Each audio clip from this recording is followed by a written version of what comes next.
పాలస్తీనాకు సంబంధించినటువంటి రాజధాని గాజా వ్యవహారాన్ని అక్కడున్న ప్రజలందరినీ పంపించేయాలి. అందరినీ చంపేస్తే కుదరదు. ఇప్పటికే 50-60 వేల మందిని చంపేసింది ఇజ్రాయెల్.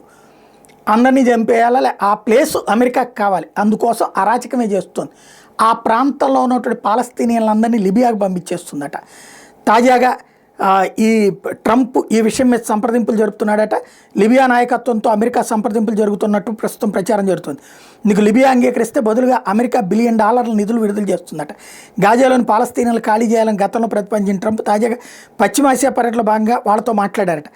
గాజాని అమెరికా ఆధీనంలోకి తీసుకోవాల్సిన అవసరం ఉందని మొన్ననే చెప్పడం, అదే సందర్భంలో అరబ్ దేశాలు ఆశ్రయం కల్పించిన ట్రంప్కి గతంలో ప్రతిపాదించిన ఆ దేశాలు దాన్ని వ్యతిరేకించినాయి. మన తాజాగా వెళ్ళినప్పుడు అడిగితే కూడా పని చూసుకోమని చెప్పారు వాళ్ళందరూ. అమెరికా గాజాను స్వాధీనం చేసుకోవాలనుకుంటుందని ఆ దేశ అధ్యక్షుడు ట్రంప్ ఇప్పుడు వాళ్ళందరికీ మరొకసారి చెప్పుకొచ్చాడు.